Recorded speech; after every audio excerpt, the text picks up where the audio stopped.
Assalamualaikum warahmatullahi wabarakatuh. Perkenalkan, nama saya Atika Rosida Hamidah dengan NIM 22050974029. Di sini saya akan menjelaskan tentang model infrastruktur jaringan. Berikut adalah agenda yang akan saya jelaskan pada PPT berikut. Topik utama dalam presentasi ini adalah yang pertama, infrastruktur jaringan komputer, kedua, teknologi jaringan komputer, ketiga, klasifikasi jaringan komputer berdasarkan teknologi yang digunakan, dan yang keempat, komponen infrastruktur jaringan komputer. Infrastruktur jaringan komputer. Pemanfaatan teknologi jaringan komputer yang merupakan sekumpulan komponen-komponen fisik dan logik yang mampu memberikan fondasi konektivitas, keamanan, routing, manajemen akses, dan berbagai macam fitur integral jaringan. Teknologi jaringan komputer. Pada dasarnya, jaringan komputer merupakan suatu teknik penyebar luasan informasi yang dihasilkan dari proses pengolahan data dengan memanfaatkan teknologi komputer untuk berkomunikasi. Teknologi yang terbentuk dari penggabungan teknologi pengolahan data dan teknologi telekomunikasi.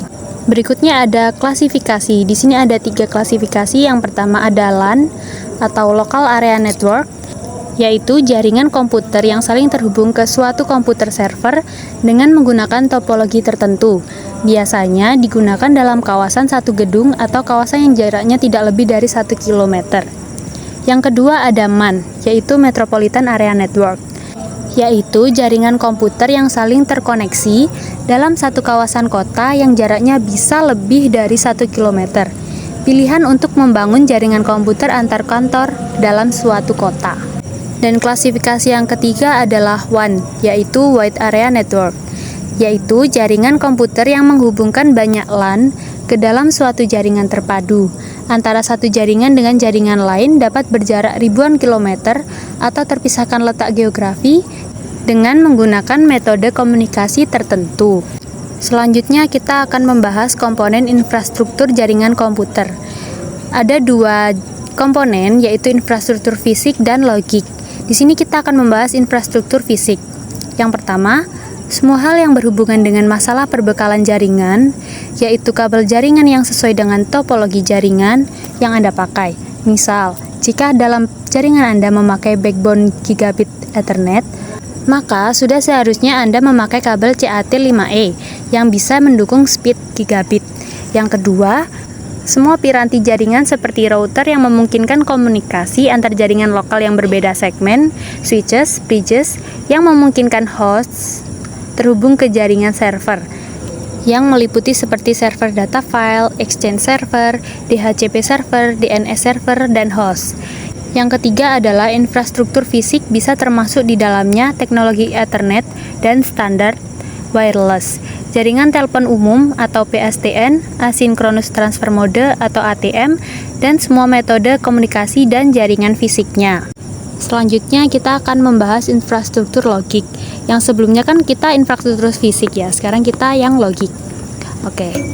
Komponen infrastruktur jaringan komputer logik merupakan komposisi dari banyak elemen-elemen software yang menghubungkan, mengelola, dan mengamankan host pada jaringan. Infrastruktur logik ini memungkinkan terjadinya komunikasi antar komputer melewati jaringan fisik yang sesuai dengan topologi jaringan. Domain Name Server atau DNS merupakan sistem untuk memberikan resolusi name dari permintaan resolusi name dari clients. Directory Service merupakan layanan directory untuk melakukan autentikasi dan autorisasi user untuk masuk dan menggunakan resources jaringan protokol. Network Security merupakan sistem untuk menjaga jaringan dari satu kejadian atau pihak yang dapat membahayakan data yang terdapat dalam setiap host, baik yang ditransmisikan maupun tidak. Sekian dari penjelasan saya, kurang lebihnya mohon maaf. Terima kasih. Wassalamualaikum warahmatullahi wabarakatuh.